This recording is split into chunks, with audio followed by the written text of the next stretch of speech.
Hello everyone, welcome to the session today. Hope you all can hear me. Yeah, Can you we guys can hear. confirm once?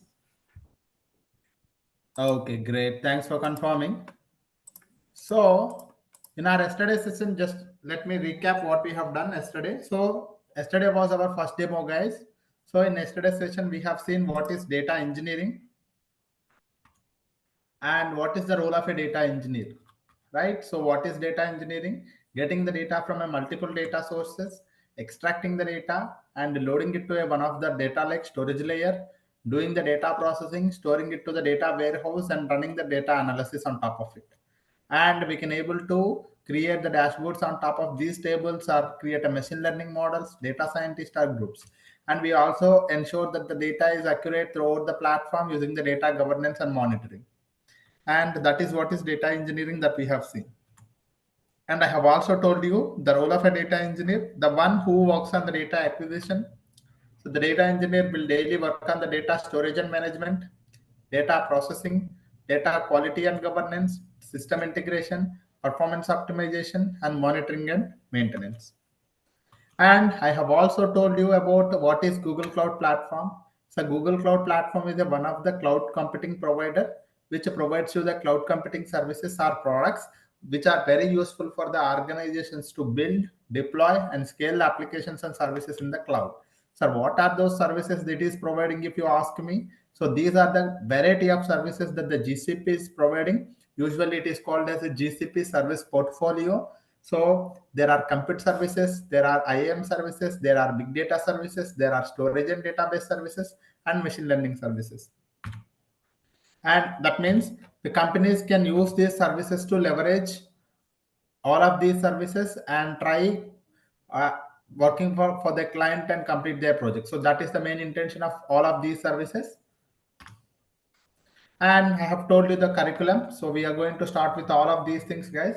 Today, I am going to start with one of our first topic. That is, if you can see here, we are going to start with our one of first topic. This is what is our agenda today.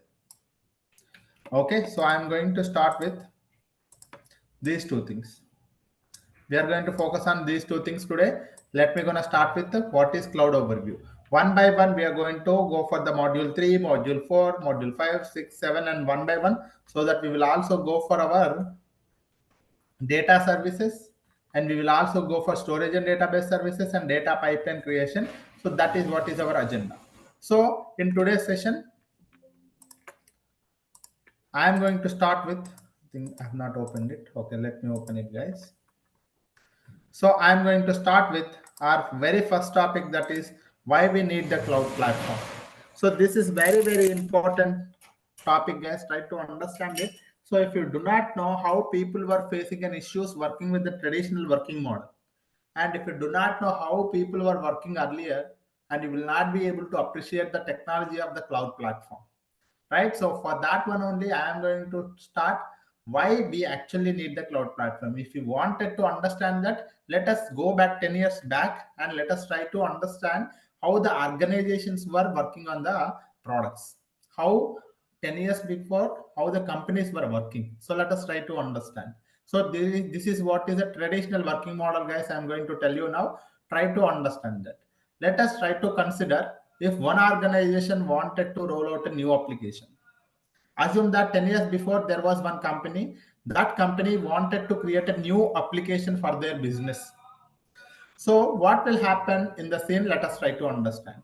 So if a new application wanted to created by the organization, what the business will do is that the business comes up with a requirement for the application. Okay, the business comes up with a requirement for the application. What kind of an application we wanted to build, and what is the requirement of that application? So that is what the business people will be there. They come up with the requirements for the application, and that information they are going to pass on to the business analyst.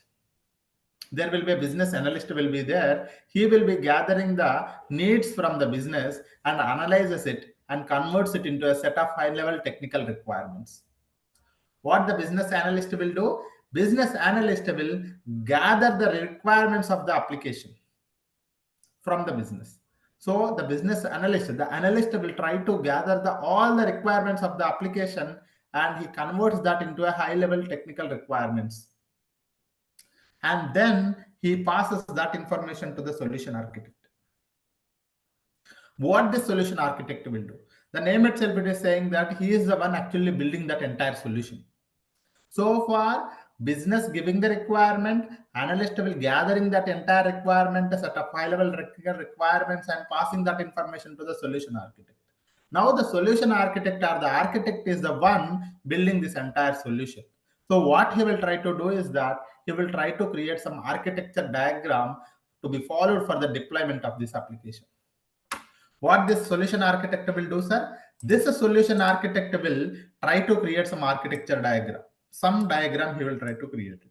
That diagram will tell you how your application has to be deployed, how your application, how many number of servers your application should have, what is the backend database, what is the load balancer that we are using.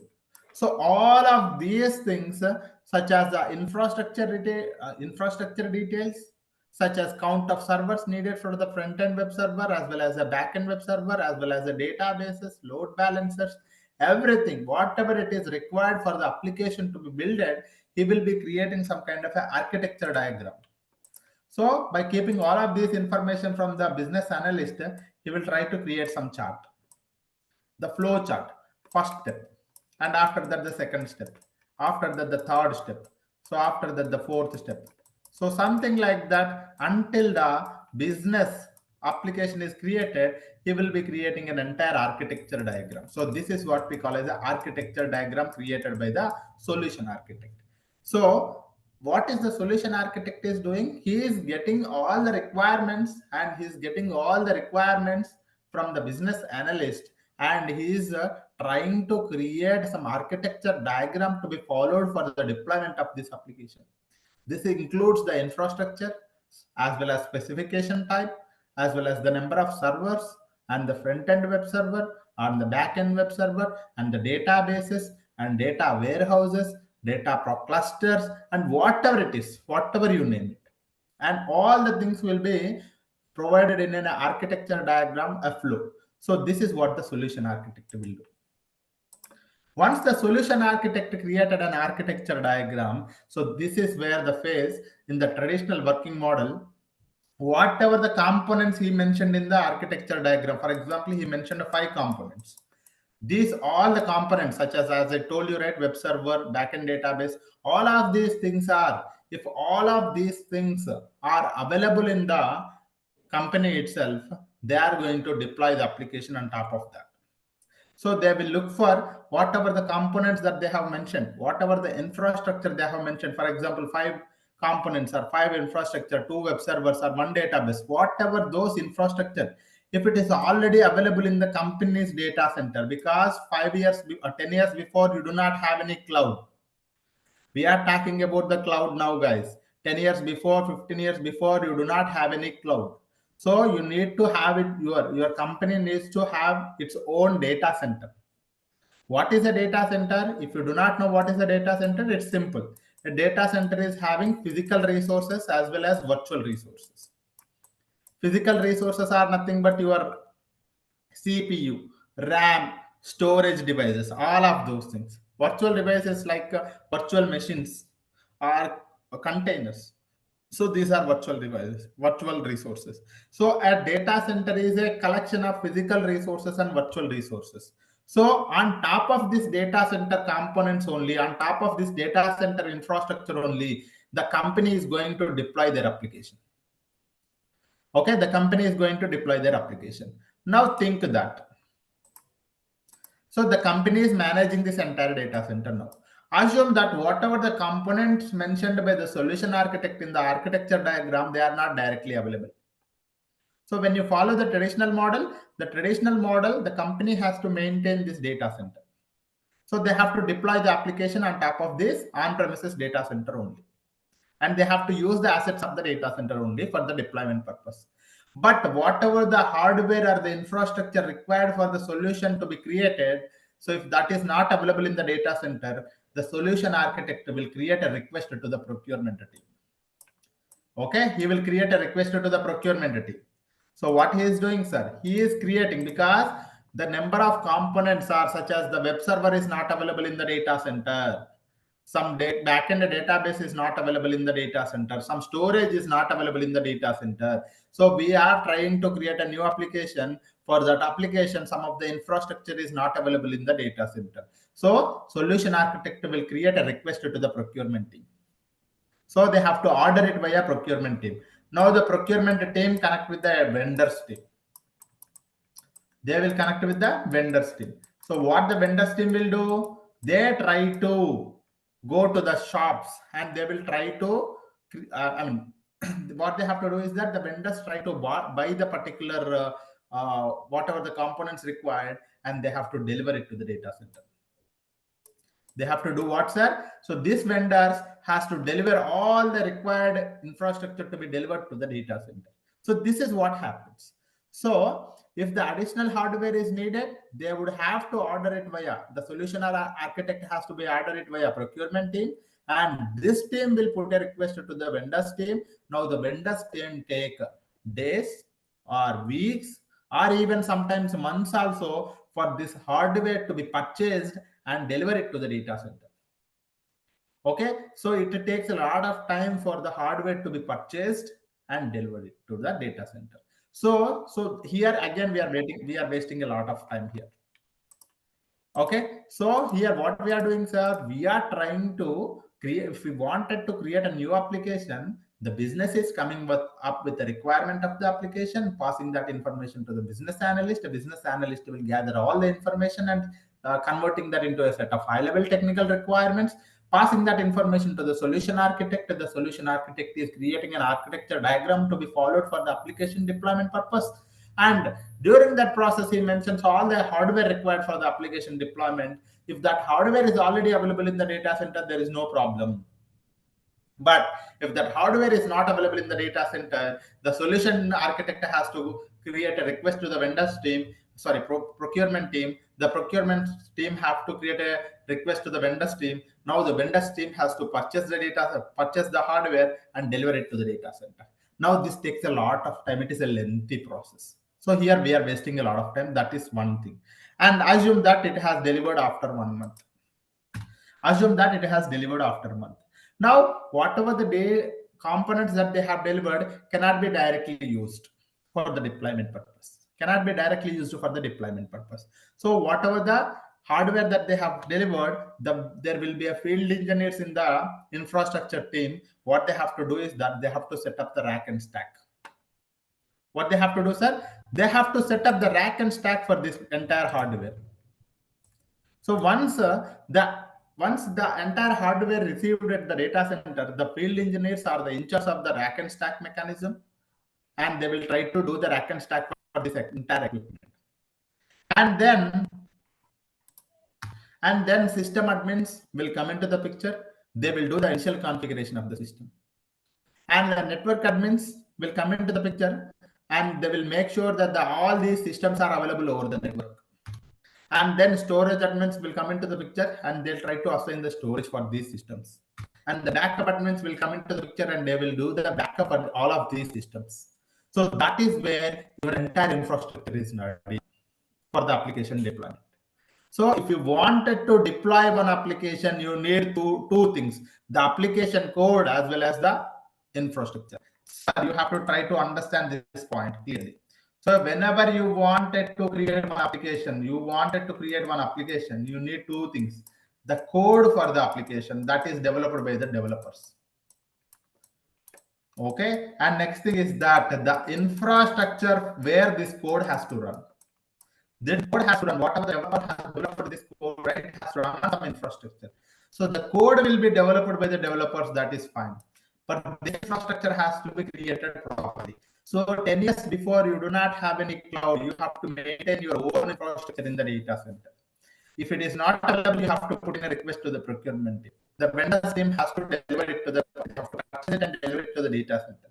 Once that is done, the field engineers should take care of the rack and stack. And the system admins will take care of the initial configuration of the system. Network admins will try to do the network configurations, or they will try to make sure that all these systems are available over the network. And storage admins will do the storage, backup admin will do the backup. So that's where the application team will try to deploy whatever the code that they have developed on top of this infrastructure. So what they try to do, after entire setup is ready as per the standards, so that will be handed over to the application team. Now the application team will deploy their code on top of this infrastructure. Then application is created. So now once it is deployed to the infrastructure, that's where your application is created. Okay, your app is now available so that the end users can use the application. So this is what happens, guys. So if you wanted to create a new application, there's a lot of people working behind the scene. There is a lot of people, lot of machinery, lot of things. And one more thing, look at this data center. The data center has to be required proper maintenance. You have to properly maintain your data center, because 24/7 electricity, 24/7 cooling supply, and the proper personnel to be available to maintain the entire thing. And you have to take care of the backups, you have to take care of the maintenance, upgrades, patches, everything has to be taken care of the data center. So this is what is called as the traditional working models. This is how people were working in the earlier. So this is how people were working in the earlier. So the process seems very easy. So understanding the concept is easy, but you actually wanted to create a new application in your, if you go and you wanted to create a new application, so that's where you see that it is taking months also, 3 months, 4 months, sometimes it takes years also, if you wanted to come up with a one new application, end-to-end application. So this is how a lot of here, maintaining here, this one, this one, this one, this one. So that's where you're spending a lot of time on the infrastructure instead of code development. Code is prepared easily. Application developers are there. Our developers are there. Whether the developers are the data engineers or the DevOps engineers, whoever it is, the code is prepared easily. But the maintenance of infrastructure is become a very overhead. So what is the challenges that they were facing at the traditional model? Let me try to. So what is the problem here, sir? The process seems very easy. The process is understandable. But what is the problem here? As I told you, the turnover time varies from weeks to months to years for everything to be ready for the application deployment. If the application team has deployed the code on top of the infrastructure, that infrastructure taking weeks or months, or sometimes it is taking years also for the application to be ready. So that is the reason this deployment model is called as a slow deployment model. It is called as a slow deployment model. Next thing, as I told you, so if something is already available, we can directly use it. If it is not available, you have to connect with the procurement team, you have to connect with the vendors team, you have to maintain the data center, 24/7 electricity, 24/7 cooling supply, additional field engineers, additional vendors team, additional procurement team. So you have to, you have to recruit a lot of people first thing, you have to maintain a lot of things. So that is the reason the overall cost to deploy and maintain this working model is generally high. Very high, I would say. It is called the expensive working model. The overall cost for the deployment for a new application is very high. So that is the reason it is called as the expensive working model. Traditional model is the expensive working model. Next thing is limited automation. As I already told you, so only few aspects we can able to automate it. But we cannot automate the purchasing and delivering. We cannot automate it. Okay, we cannot automate the work of the field engineers. Cannot be done. Racking and stacking and cabling cannot be done. If you wanted to connect two systems, you cannot be able to connect it without wires.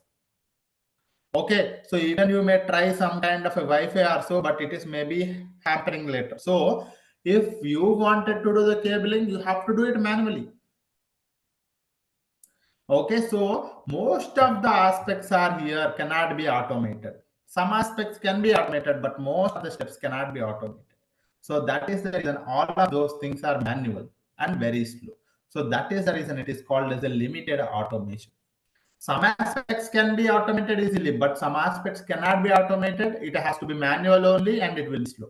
So that is the reason I'm calling it as a limited automation.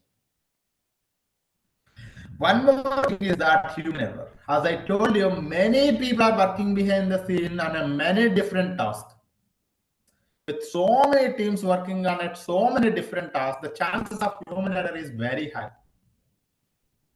This results in inconsistency in the environment. What it will do, sir? It is creating inconsistency in the environment. Because many teams are working on a many different tasks, the chances of human error is very high, and that result in the inconsistency in the environment. Final important and major thing is that it is underutilization of the compute resources. So whatever you are purchasing, you may not be using it 100%. For this application, you are purchasing a lot, but you are not using the 100% of it. So that is leaded to the wasted of resources. That leads to the wasted of resources. It is also the underutilization of the compute resources. So your traditional working model, when you're working in a traditional working model, this is your traditional working model, sir. When you're working in a traditional working model, it is a slow deployment model. The overall cost for deployment is very high. Few aspects cannot be automated. Chances of human error is very high, leads to the inconsistency in the environment, wasted resources.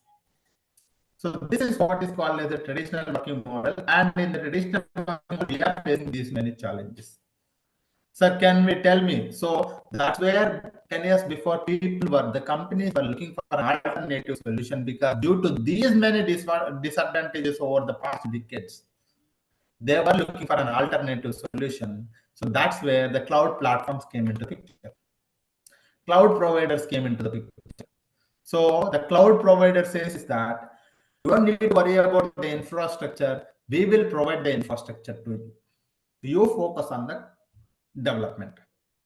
So that is what is the advantage of the cloud. So what the cloud is doing is that, so you don't need to you don't need to purchase the hardware now. You don't need to maintain the data center now. If you wanted to create an application, you don't need to worry about field engineers. You don't need to worry about system configuration admins, storage admins, backup admins. Okay, so you don't need to worry about procurement team, no vendors team. Instead of all of these things, you recruit one DevOps engineer or infrastructure team guy, some DevOps engineer or some infrastructure engineer. So what they try to do? They try to create infrastructure within few hours. So it doesn't take much time if you wanted to create an infrastructure. So if you wanted to create and ready the infrastructure in the traditional model, you are taking weeks, months, sometimes years also. But when the sorry, my voice is lot of disturbance. Sorry.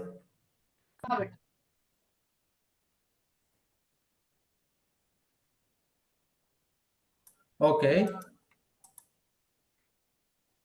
Oh, is it breaking? 1 minute, guys. 1 minute. Okay, not totally sure.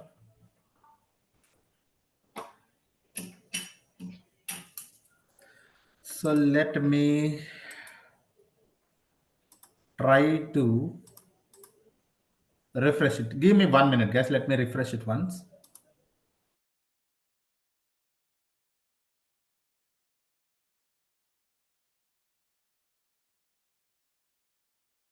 Refreshed. It is refreshed. Refreshed. Let me see. Okay. Okay. Yesterday was first demo, guys. Yes. Nothing much we covered here. You can think of like today's we have started first topic. Okay. Okay. Hope you all can hear me clearly now. Is it good or you guys are facing any issues? Okay, great. So let me just recap, guys, whatever I have discussed. So if I wanted to create a new application, the business comes up with a requirement, the business analyst will gather the information and pass that information to the solution architect. In the traditional working model I'm taking. So the solution architect will create the architecture diagram to be followed. and after that he will be placing a request to the procurement team for the hardware to be purchased and delivered to the data center. Once that entire hardware is purchased and delivered to the data center, and the field engineers will take care of the rack and stack, system admins will take care of the system configuration, network admin take care of the system to be available over the network, storage admins will take care of the storage, backup admins will take care of the backup. So that's where your entire team is working behind the scene. Now the application team come and try to deploy the application on top of this infrastructure. So this is what happens in the traditional working model. And when you're working in the traditional working model, the problems are here is that it is a slow deployment model, and it is very expensive, and it is limited automation, and there are chances of human error are there, and it leads to the inconsistency in the environment, and we have a wasted resources also. So this is what is a traditional model. So you are facing a lot of challenges in the traditional working model, guys. Okay, so that's where the companies were looking for towards the cloud, and the cloud provider came, and there were the three leading cloud providers are there. So as per the market, there are three leading cloud providers are there. One is AWS, Azure, and GCP. So you don't need to now maintain the procurement team. You don't need to worry about the vendors team. You don't need to maintain the data center itself. You don't need to worry about field engineer system. So you don't need any of these guys. Okay, you can just go to one of the cloud platform, and you can choose the infrastructure to be created there itself directly. For creating the infrastructure also, it doesn't take months. Hardly like few hours. Hardly, I'm saying few hours. Within few hours itself, you can able to create your entire infrastructure. But in the traditional working model, you are spending a lot of time and lot of effort, lot of money. But when you start using the cloud providers, what they say is that, so now you don't have these many people. So that is the reason if you wanted to deploy one application, so the architecture diagram is followed. As per the architecture diagram, the DevOps engineer will create the infrastructure in the cloud, and the team will try to deploy the application on top of that infrastructure. Now, can you tell me, is it slow deployment model or faster deployment model comparatively? Can you guys speak up? It is compared to the traditional model, it is faster deployment model. So I don't call it as a slow deployment model now. And now tell me, so earlier I was maintaining many teams. These many teams I'm maintaining. I'm maintaining the data center. Compared to that, which one is costly, which one is cheaper? Is cloud is cheaper, or is the traditional model is cheaper? If you compare it, guys, so the traditional model was very expensive. You have seen that we are maintaining that the procurement team, this one. Look at the data center itself. Maintaining the data center itself, it is very costly. So that is the reason traditional working models were very expensive. So cloud is very cheaper. And one more thing, in the cloud, most of the things are works via APIs, application programming interfaces. Everything can be automated. Anything, whatever you wanted to do, anything, most 95% of the things can be automated. So that is the reason, comparatively, the automation is very good in the cloud. And you do not have many teams working here now. Correct. So some guy is telling like the example. Correct. So you having building your own house, constructing your own house, or renting house. So that is what is the difference. You can see, if you wanted to construct your own house, if you got a job in Hyderabad, Bangalore, constructing your own house is very costly. But renting the house is very easy. It doesn't take effort, it doesn't take money, it doesn't take a lot of time. Okay, so that is what it is, guys. And so that is the reason. One more thing is human errors are very less, and it doesn't lead to the inconsistency. And whatever the resources you need, you will try to create that only. You don't create an extra infrastructure, you don't create a less infrastructure. So that is the reason there is no wasted resources. The utilization of the resources are very good compared to the traditional working model. So this is how the difference between the traditional working model and the cloud computing model, sir. Okay, hope you got some idea about the traditional working model as well as cloud computing model. If anyone have any questions, please put the question in the chat, guys. I'm going to the chat. I will give you time at the end of the session at 10 p.m. If you have any questions still further, you can ask me. But now, if you have any questions, you can put the question in the chat. I'm going to the chat now. So just like 1,000 rent house, cloud is cheaper. Yes. I don't see any questions, guys. Okay, I think I'm good. I think we are good, right? So is it good, guys? Does anyone have any question? Are you able to understand yes or no? Just yes or no. Okay, great. Thank you, guys. Thank you. So now, just to give you one small, if I wanted to tell you, sorry, guys. Sorry, someone is talking. Okay, no. So if I have to give you definition, no, I don't. I see someone is talking. Actually, please mute yourself, guys. So, if I have to give you the definition, what is a traditional working model? What is a cloud computing model? In a one single word, if an organization managing its own infrastructure to run their code or an application is nothing but a traditional working model. In a simple sentence, if I have to talk about an organization wanted to, the organization is managing its own infrastructure to run their code and application is nothing but a. So if they wanted to create an application, they are managing their own infrastructure. Okay, so for creating that infrastructure, vendors team, these many things. If the organization is managing that, all of those things, then that is called as a traditional working model. Sir, what do you mean by infrastructure? Every time you are saying infrastructure, can you define it, sir? So infrastructure is nothing but a server. Can be a hardware or a software or a networking or a storage or a CPU or whatever it is, or a RAM. All of those things you call it as an infrastructure. Okay. So in a traditional working model, the company has to manage its own infrastructure for running their applications. So for running their application, the infrastructure has to be maintained by that company only. But what happens in the cloud computing model? What is now era? In today's era, this is what happens. There will be a cloud provider. The cloud provider is delivering the infrastructure as a service to you, and your company is utilizing those services. So that kind of a working model is nothing but a cloud computing model. So there will be a cloud provider. Assume that GCP is a cloud provider. They are providing you the cloud services, CS, cloud services. And your company is utilizing those services to build your applications and to complete or to satisfy your customers or clients. You are using those services, building the data warehousing or cluster or databases or storage devices, whatever it is, using those services. So that kind of a system or that kind of a working model is nothing but a cloud computing model.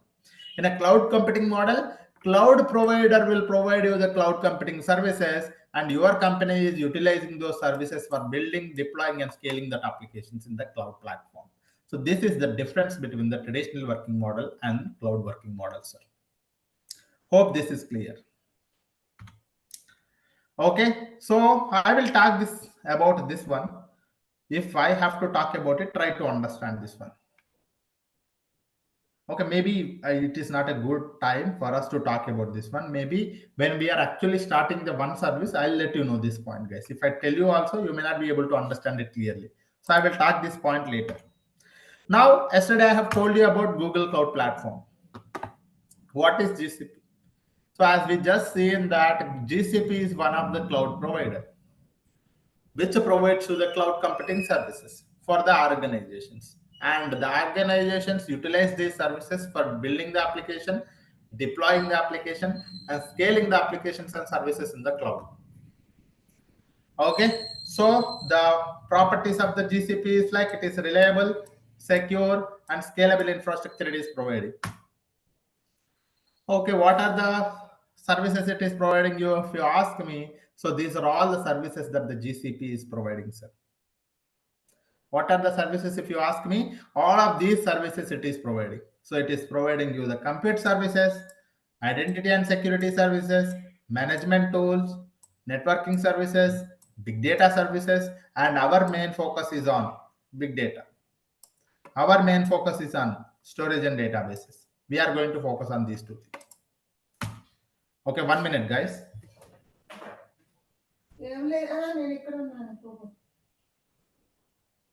Sorry, guys. So now some people will be having why we need to learn the Google Cloud Platform. So now let me tell you the basic, the basic characteristics of the GCP. So Google Cloud Platform, first let me talk, if I have to talk about GCP, GCP is from the Google. Okay, we have been using the Google from the last decade, I would say.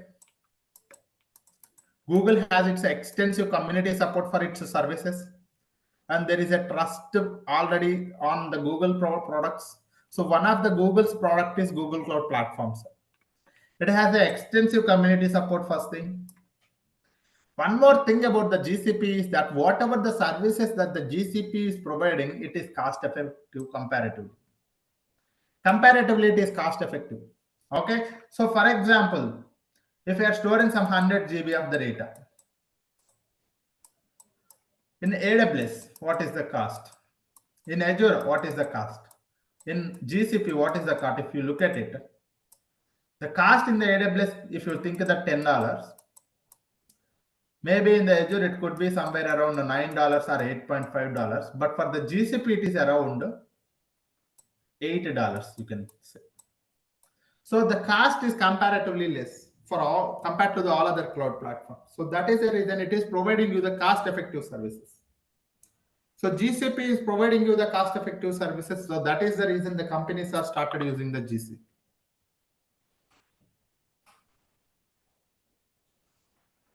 And GCP services are flexible. So if you wanted to utilize it for extra or less, if you wanted to scale it up and down, or if you wanted to scale it up or scale it down, you can able to use it according to your requirement of your project or according to your user's choice. So you can, these services are flexible and it can also be scaling up and down as per the requirement. And these services are trustworthy and reliable and secured. You don't need to worry about the data storage, data sensitive data storing, and you don't need to worry about it. It is providing you the data end-to-end encryption in the transit as well as in the storage. And one more thing is that it is not only providing you the managed services, it is also providing you the fully managed services. I will talk about this fully managed services in the later point of time. But even if I tell you, you may get confused. So that's the reason I'm not telling. But in our upcoming sessions, I'll tell you what is actually mean by fully managed service, what is mean by VM-based service, what is mean by serverless service. I will talk about it later. And these services are very fast. Why GCP for companies? It's because these are the characteristics. So the companies are looking towards the GCP because it is having a good community support. It is providing cost-effective services. It is flexible and scalable. It is providing reliable services and secure services and fully managed services. And the interface is also very easy and fast compared to. So that is the reason the companies are moving towards the GCP. It's not you and me are deciding it. It is the companies have started using the GCP. The companies have started using the GCP because of these characteristics. When the companies are started using the GCP, there will be opportunities. There will be plenty of opportunities. So that is the reason we need to learn the GCP. When you have a demand for some resource, some skill, then if you learn that skill, we can able to easily get the job. And GCP is very new. GCP is very famous from last 2 years only. Earlier, you do not talk about GCP. Okay, so that is what is GCP, sir. And growth rate also. One more thing also. It is a market leader. It is in top 3, sir. Top 3 leading cloud provider. Industry adaptation is there. It is having a comprehensive service portfolio. I have told you many services it is providing. Integration and compatibility with on-premises as well as cloud is also there. It is also providing you the machine learning capabilities. It has its data centers throughout the world. So global infrastructure means it has its data centers throughout the world. Even in India also we have 2 data centers in Mumbai as well as Delhi for the GCP. Okay, and it is very useful. For example, in maybe earlier we were working in a traditional model. So last era was traditional. The current era is cloud. But actually the next era is multi-cloud, guys. So you are going to work on multi-cloud platforms. In one single project, you will be able to see few services from one cloud, few services from the other cloud. So that is what we call as a multi-cloud projects. So in multi-cloud project is the next era. Already some companies started using it. Okay, so you must learn GCP because of that. And one more thing, for those people who are doing the certification, there is a good career growth for them. So that kind of a point is also there. So GCP's certification is having a very good value in the market.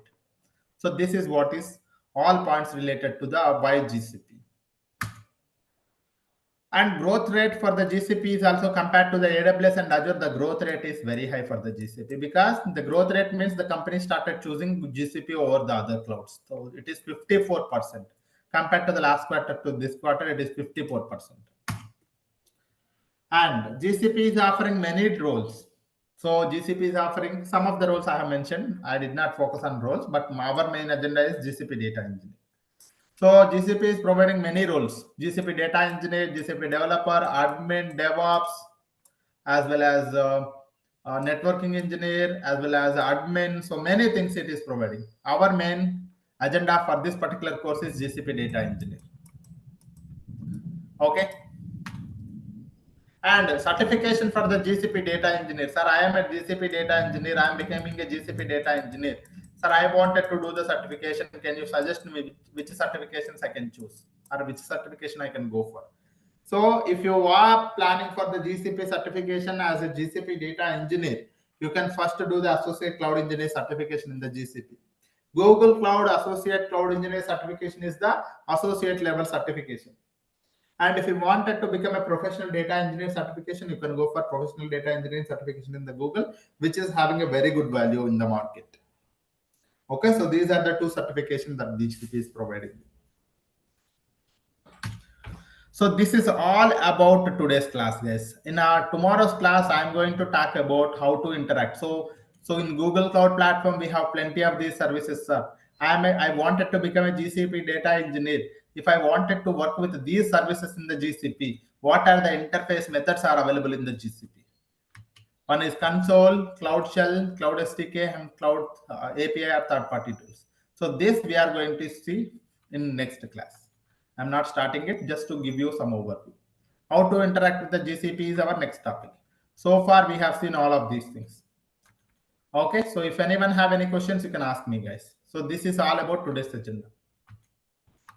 So we have seen this basic things only, guys. This basic things only. Tomorrow we are going to see the interfaces. After that, I will tell you the console walkthrough. Okay. Now, if anyone have any questions, you can ask me. So today, in today's session, we have seen these things, guys. Okay. So these are the two things that we have covered. One is this one is this one. And tomorrow is our GCP interfaces. We are going to start it back tomorrow. Okay, so I see that some of the questions, some of the people have some questions. Please raise your hand, guys. If anyone have any question, please raise your hand. I'm going to go one by one. Okay, so please make sure that you're raising your hand. Different systems. Okay. Yeah, the course timings is 9 to 10 p.m. guys. The course, let me talk about this course timings. Timings for the course is 9 p.m. to 10 p.m. every day. Okay, every day means don't think that do we have the sessions on Mondays? It is only from Monday to Friday, guys. We do not have any sessions on Saturday and Sunday. Okay, Monday to Friday, 9 p.m. to 10 p.m. Okay, so this is what it is. Anyone have any other questions? Yes, I see that few people have raised their hand. So let me go one by one. Okay, so Abhiranjan Kumar, you have any question?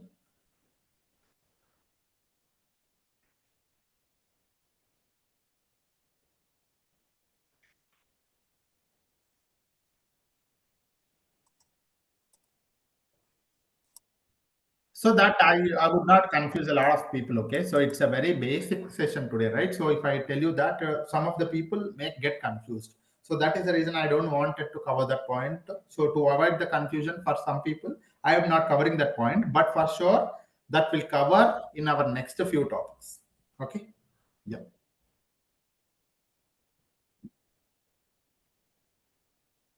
Yes, yes, yes. I told you. Please raise your hand if you have any question. I am going one by one. Okay. Amanpreet Singh, you have any question? Okay.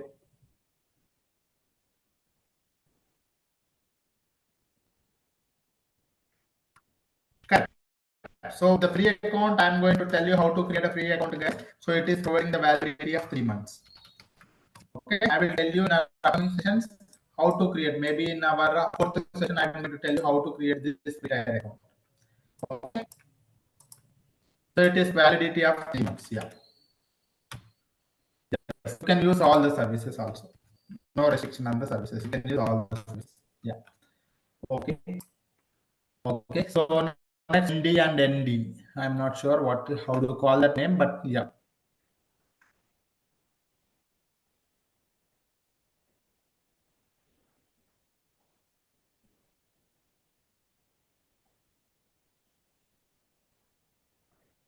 Correct.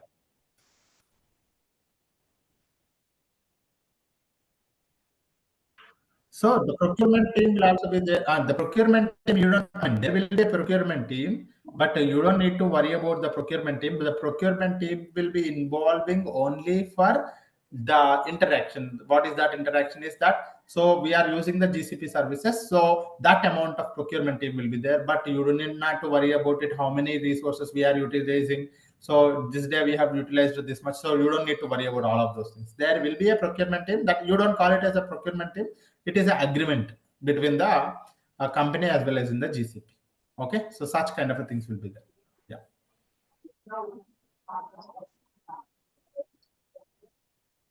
we will be creating for sure. As a data engineer, you are going to create. There will be a DevOps engineer. They are also creating. So everyone. So as a data engineer, for sure, you are also creating the cluster. In our upcoming sessions, also I'll tell you how to create a cluster because for sure you are going to be the part of the cluster creations uh, or VM creations because for sure you are going to be the part of that as a data engineer. Yes. Okay. Yeah. So yes, Prasad Kulkarni. Yes, yes, Prasad.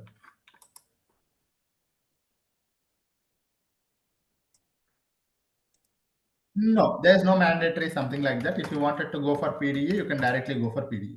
Okay, so no mandatory. ACE is not mandatory. Okay, you can go for that. So I suggest to go with the associate cloud engineer. But if you ask me, sir, which certification I can go first? If you ask me, I would say that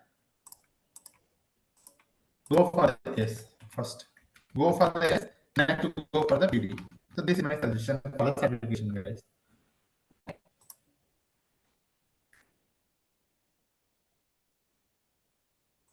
This course will help almost for the AS 95% AS, and if you go for the certification dumps, which I mentioned here, I'm telling you guys, you can able to easily crack it. People say that some of the questions are already coming from these things. 10 to 15 questions are repetitive from these dumps. Certification is marketing, guys.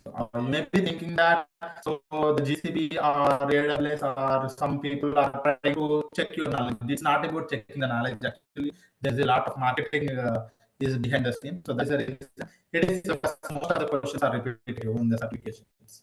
Okay, because they are not checking your knowledge, but instead they wanted to not totally sure about that. Yeah. Okay. Okay. So Vidit Gupta.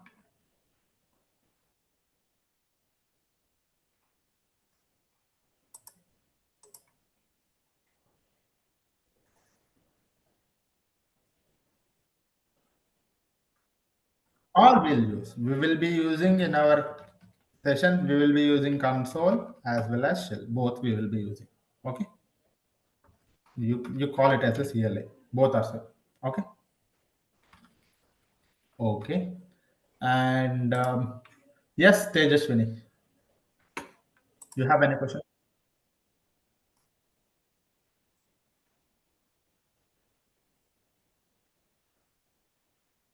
Okay.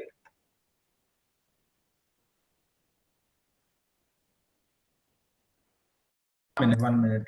With it, I have given you time. Okay. You again, someone is asking. Okay. Okay, I will come back to you again. So you are asking what is that your question? Admin. You are asking admin. No. Not Tejaswini, not you, Tejaswini. It is Vidit. Yes, Vidit. You have any question? For the admin day, okay. If you wanted to enroll for this course, right, you can contact admin team. Okay, so you can contact here. We have the contacts. I am going to mention the here the contact. Okay, so if you wanted to enroll for this course, guys, you have. How do you get the the link from? Where do you get the link from? You might have already the phone number. You can connect with that people only, so they will help you on the registrations. Or else, so the admins, please put the link in the chat so that the people, yeah, they have mentioned it, guys. Okay, yeah.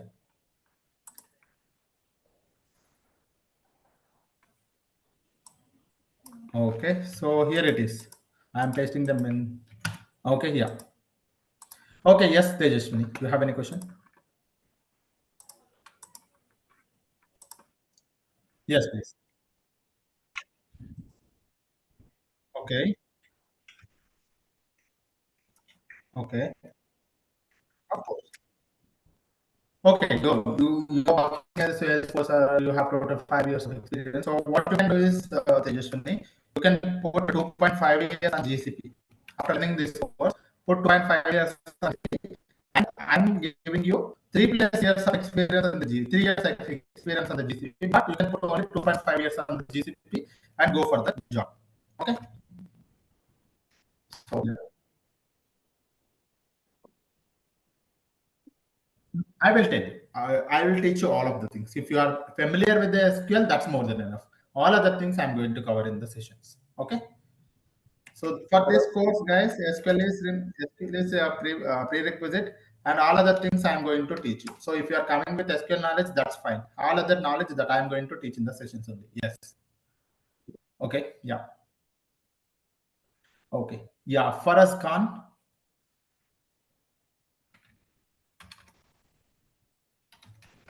Faraz Khan. Any question? Okay. So for the morning, we will be having morning, but it takes time because the morning it's like this, guys. Every month, one batch will be there. So this month we are having the evening batch. The morning batch is in the middle. Okay. So the morning batch is in the middle. So once that is completed, we will be having the morning batch also. But for sure, you can do one thing. So if you're enrolling for this course, whether it is morning or evening, you can again join the any other batch also. Okay. So that is not a problem. Okay, you can join any number of batches if you're enrolling for the course. Yeah.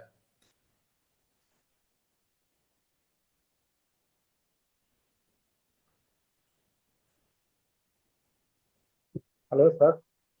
Correct. Correct. Faraz Khan. Yes, correct. So if we have the morning batch timing is 7:30 to 8:30. Okay. So if you wanted to join that batch is already in the middle. Okay. One of the month is completed for that batch. Okay. If one more month is also completed, we are going to start one more morning batch. So that will be happening in the next month. Okay. So the evening batch is started already. So if you wanted to enroll for this course and watch these videos and again join that batch also, that is totally fine. You don't need to pay the extra money for that course, for that session. Okay, you can join the other batch as well for free. If you are enrolling once, you can join any number of batches. Okay. Yeah. Hello, sir. Yes, Pankaj. Sir, I have some question. Currently, You I am have any working. question? Yes, Pankaj. Your voice is Sir, breaking, Pankaj. can you hear me? Yes, I can hear you. Yes.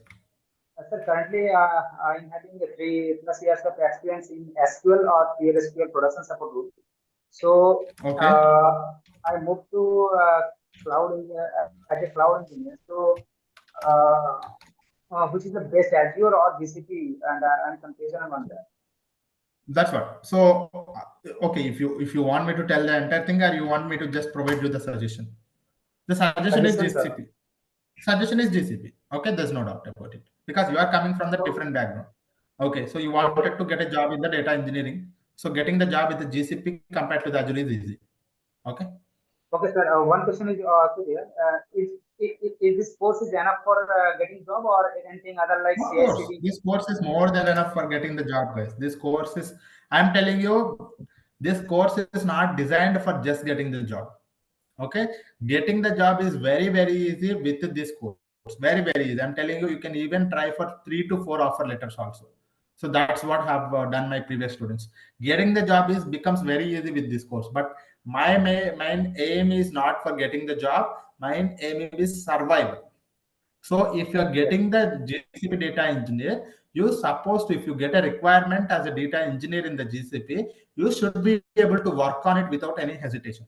So that is the main aim of this course. We are not just giving you some theoretical knowledge and go for the interview and just complete the interview. You can able to easily crack with the theoretical knowledge, but it's not about that point. So you should be learning the course properly with theoretical and technical practical things, and you should be able to easily crack it. You should be able to work without hesitation. So that is what is the main aim of this course. Okay, yeah. Okay, This sir. course is job ready course only. So that's the reason you might Okay. have seen my yesterday session. You see here resume templates, interview introduction, data engineering theoretical questions, SQL questions, Python questions, certification dumps, and an extra end-to-end pipeline for your project. So everything is here. You can put these things only in the resume. Okay. Yeah. Yes, Kiran. Kiran, if you have any question. Yes, sir. Hi, good evening, sir. Sir, actually, my Good question is, evening. Yeah. yeah. So actually, I not completed the GCP Associate Cloud Engineer, but sir, is it a good time to learn GCP Data Engineer, or I need to complete Of GCP Cloud course. Engineer? Okay, instead of GCP cloud engineer, go, you are already a GCP engineer. So if you are going for a GCP data engineer, you will be having a plenty of opportunities first thing.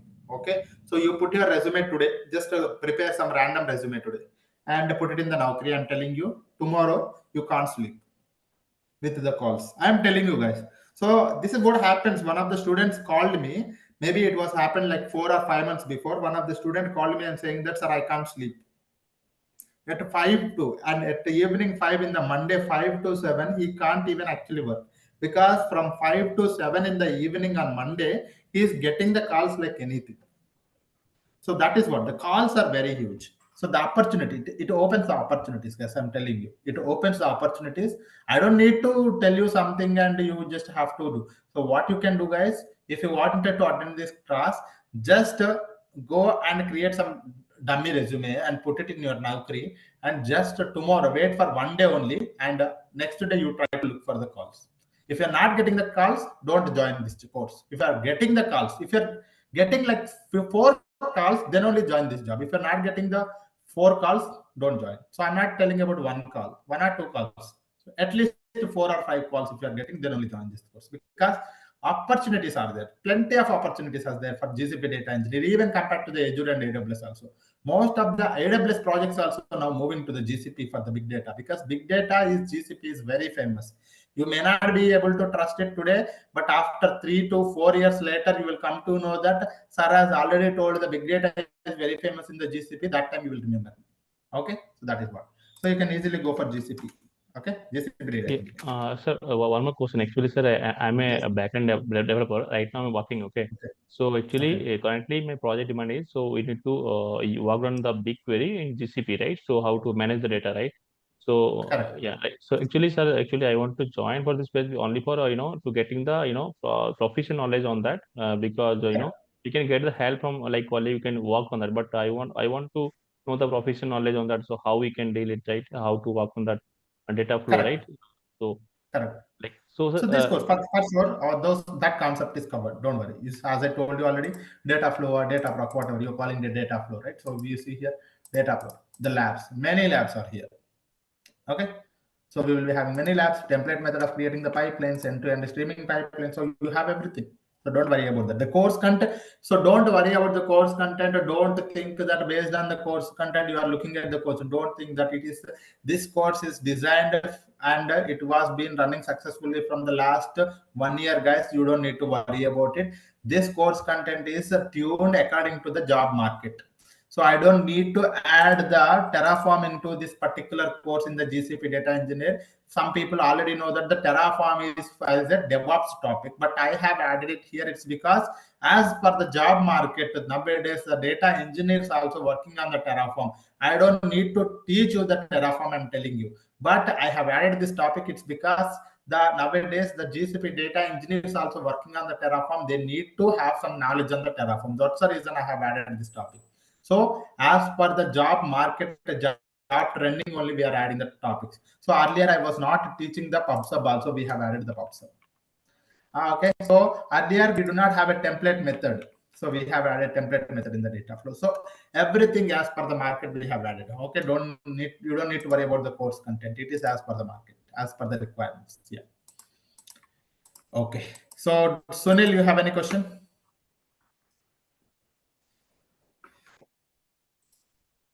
Okay.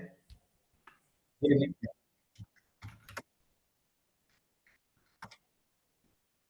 Okay.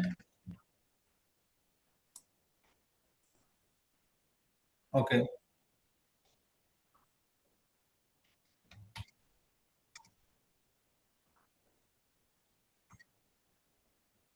Correct.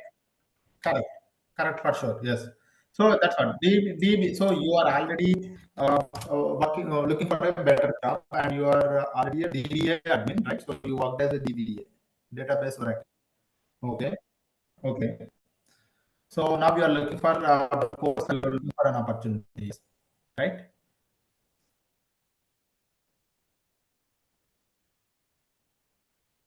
Okay. Correct. Okay.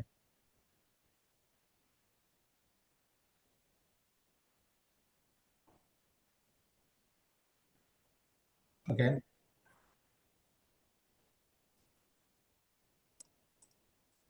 Yeah, so you have last worked on 23rd March. So you are saying that from there onwards, I have been looking for the job. Because due to some issue, you lost your job with the DA or right? So some issue you have lost your job. So sir, what I have to do? Okay, what I have to do? Yeah. So from the last 1 year, what? I think you know what you have to do. Okay. The thing is that you have to fill up that particular gap. To fill the gap, you are well aware of it, how to fill the gap. It's not a good thing that I should tell you. Okay. It's not a good channel also that telling you that, but you already aware of it, how to fill that gap. First thing. Second thing is that you need to find a course which is getting calls, because you are already getting very less calls in the DB Oracle. You are looking for some course which is having the calls. I'm telling you, this is that course. Okay. And now you have to fill the gap. You put that you are 8+ years of experience, and last 3 years put as a GCP. I am telling you, no one will stop you to get the job. Okay. So that is what is the plan. Yeah. Okay.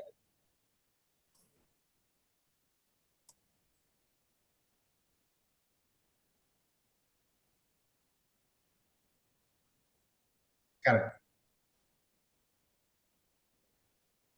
No, don't worry about that. So people say that, but you can see that structured data or unstructured data. So we are going to deal with BigQuery kind of a thing. So your entire data has to come in the BigQuery or the Redshift or the Synapse or the high Snowflake, for whatever you call it as, or Snowflake. So all these things are same tools, guys. I'm telling you. So these are tools, okay? So you don't need to worry about tools. These are all tools. So this works in the same fashion as SQL. So if you know the query engine for all of these things is that the built-in query engine for all of these things is SQL only. Okay, that's the reason. If you know the SQL, the features are different. The interface is different, but the thing is that the way you have to work is the features and the interface. You will just learn in 1 or 2 days. Okay, you just habituate to the interface and features in 1 or 2 days.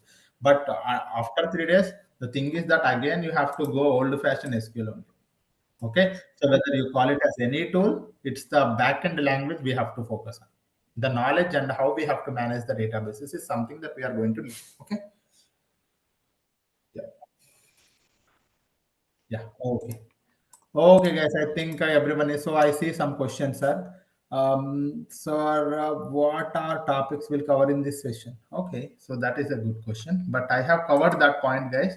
So for those people who missed it, so this is the topics that we are going to cover. Module 1, GCP interfaces. Module 2, GCP locations. Module 3, IAM and admin concepts and cloud function, cloud computer options, sorry, and data engineering, cloud storage, cloud SQL, cloud bigtable, BigQuery, Dataproc, Dataflow, Data PubSub, Airflow Composer, or Data Fusion, or Terraform. So we are going to cover. Okay. So for building our house, we need years, hard work, and 1 crore. I mean, what is the major benefit of the multi-cloud? So the multi-cloud is a major benefit is that, so think like this, guys. So that's a very good question. The multi-cloud, what is the advantage? So now you know that the GCP is very famous for the big data. Okay, we want only the famous ones, right? We don't worry about the cheap ones. We don't worry about the lesser ones, right? We want the famous. So the big data is very famous in the GCP. CI/CD very famous in the Azure. Machine learning is very famous in the AWS. So if my project is a machine learning where I am creating a machine learning model, for that I need the big data services to clean the data, and for that we need to have a CI/CD, end-to-end CI/CD. Now tell me, what is the best way of using the services? I want all the best. If you want all the, use the data from the GCP, use the Azure from the CI/CD from the Azure, use the machine learning from the AWS. So this is what is multi-cloud project. Okay, this is what is multi-cloud project. So if you want all the best things, so that is where you are going to deal with multiple clouds.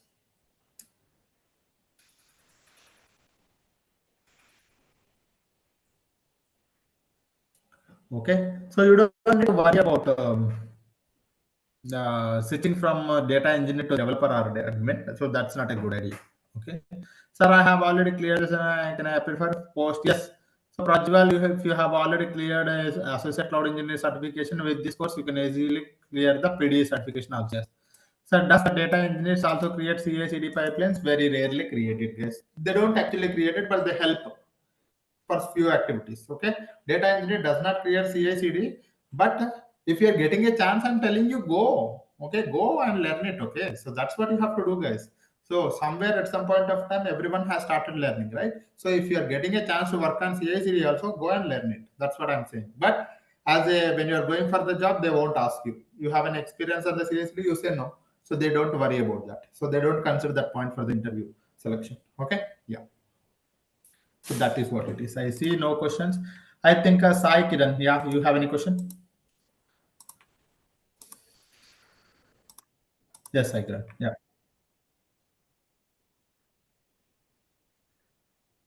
Minimum years of experience, minimum. So minimum, so this is like this, guys. Assume that. So my way will be like this. If you have 3 years of experience, or 5 years, or 7 years, or 9 years, okay, or 10 plus. 3 years, put 1.5. 5 years, put to 2. 7 years, put to 3, 2.5. 9 years, put 3. So this is what is 1.5 as a GCP data engineer. I have been working in this. So this is, I have total 5. So this is what is the interview you have to cover. So I have total 3 years of experience. Is that from last 1.5 years onwards, I've been working in the GCP projects. In this project, I have worked on these tools. So that is what is your introduction. For those people who are working as a 5 years, so I have total 5 years of experience is there. From last 2 years, I've been working into the GCP projects. We have been utilizing the multiple services in the Google Cloud, such as BigQuery, Cloud Composer, all of those things. For 7 years. So I have worked as a 7 years as experience as a data engineer, but in the Google Cloud platform from last 2.5 years, I've been working. So that is how you have to say, and you prepare your resume according to this. Okay. Create your resume. Yeah. And go for the interview. Okay. That's fine. That's fine. That's fine. Yeah. Okay. I think that's good, guys. I think I have given you almost all the things. I think we are good for the day. Any questions?